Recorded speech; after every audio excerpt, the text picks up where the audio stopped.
హైదరాబాద్ షాద్ నగర్ లో ఎమ్మెల్యే వీరపల్లి శంకర్ వెలమ కులస్తులపై చేసిన వ్యాఖ్యలపై కుకట్పల్లి ఎమ్మెల్యే మాధవరం కృష్ణారావు ఫైర్ అయ్యారు. ఒక ఎమ్మెల్యే అయి ఉండి కులాలను టార్గెట్ గా చేసుకుని అసభ్యకర రీతిలో మాట్లాడడంపై తీవ్ర స్థాయిలో ఆయన మండిపడ్డారు. ఒక శాసనసభ్యుడిగా గెలవాలి అంటే అన్ని కులాలు కలిసి ఓటు వేస్తేనే ఎమ్మెల్యేగా గెలుపొందుతామని, ఒకటే కులం ఓట్లు వేస్తే ఎమ్మెల్యేగా గెలవరని వ్యాఖ్యానించారు. ముఖ్యమంత్రి రేవంత్ రెడ్డినే ఎమ్మెల్యేలతో మాట్లాడిస్తున్నారని ఆరోపించారు. కులాలను టార్గెట్గా చేసుకుని మాట్లాడితే తగిన బుద్ధి చెప్తామని ఆయన హెచ్చరించారు.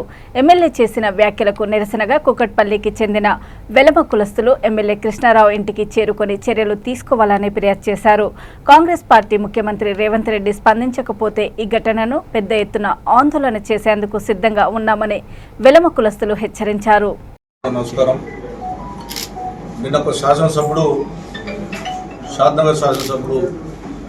ఒక కులాన్ని గురించి మాట్లాడినటువంటి మాట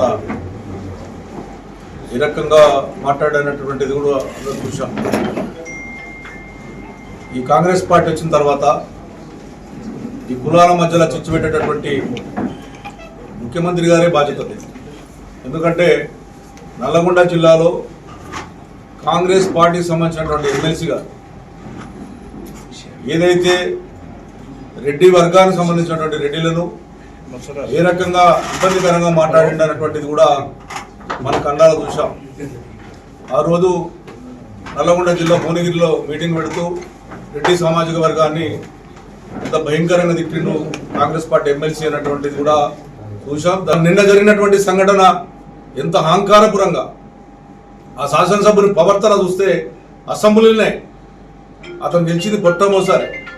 నేను కూడా చాలాసార్లు కాంగ్రెస్ శాసనసభలో చెప్పాను, నేను ప్రవర్తన బాగాలేదు, లోపల అడ్డగోలు మాట్లాడుతూ ఉన్నాడు, కొత్తగా ఉన్నట్టుండి ఆయన కనీసం శిక్షణ తరగతి పెట్టండి అని కూడా నేను చెప్పడం కూడా జరిగింది. ఏ విధంగా మాట్లాడతాడు శాసనసభ్యులు అంటే భయంకరంగా. మీరు చూసి కొన్ని సోషల్ మీడియాలో పట్టుకొని మేము ఇచ్చినట్టు కాపీలు కూడా నోట్లో పెట్టుకొని నరికేటట్టుగా, మటన్ చికెన్ తినేసి గలీజ్గా మాట్లాడేటట్టుగా. నిన్న ఒక శాసనసభ్యుడై ఉండి రాజ్యాంగం ప్రకారం డాక్టర్ అంబేద్కర్ రాసినటువంటి రాజ్యాంగం ప్రకారం ప్రమాణ స్వీకారం చేశాం. మనం అన్ని కులాలు, ఎస్సీ, ఎస్టీ, మైనార్టీ అన్ని ప్రాంత ప్రజలు ఓట్లేస్తారని నేను 3 సార్లు 70-80 వేల మెజార్టీతో గెలిచాం. ఇది ప్రాంతంలో ఒక కులపరంగా ఉన్నటువంటి రాజకీయంలో కులపర రాజకీయాలు ఉండకూడదు.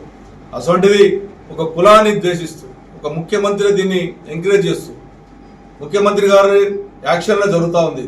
నిన్న మార్నింగ్ మాట్లాడినటువంటి మాటలు నిజంగా వెలమ జాతికి కాకుండా ఇతర కులస్తుల్లో బాధపడే సందర్భాలు.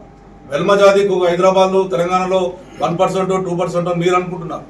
కానీ భారతదేశంలో మీకున్నటువంటి తమిళనాడులో లక్షల మంది, వేల మంది, కోట్ల మంది ఉంటారు. దాని తర్వాత కర్ణాటకలో ఉంటారు, మూడోది ఆంధ్రప్రదేశ్లో ఉంటారు, నాలుగోది మాట్లాడు. వాళ్ళ తర్వాత ఇంకొక శంకర ఎమ్మెల్యే గారు కూడా ఆ విధంగా మాట్లాడడం ఇది మన సమాజానికి ఇబ్బందికరంగా ఉంది.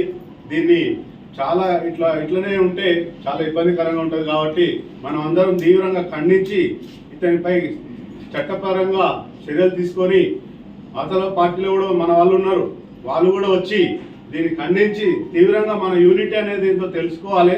ఇట్లనే వదిలేస్తే మాత్రం చాలా ఇబ్బందికరంగా ఉంటుంది, మన శాతగానం తరం కిందికి వెళ్ళిపోతుంది. కాబట్టి మన వెల్మ ఐక్యత అనేది తెలియాలంటే ఒక అందరూ, ప్రతి పౌరులు, ప్రతి మన వెల్మ సంఘం సభ్యులు, నాయకులు అందరూ వచ్చి దీన్ని ఖండించి తీవ్రంగా చట్టపరమైన చర్యలు తీసుకొని ఆయనకు శాసనసభ్యుడికి అనర్హుడు అవుతారు. మాట్లాడే పద్ధతే కాదు, ఒక ప్రమాణ స్వీకారం చేస్తారు.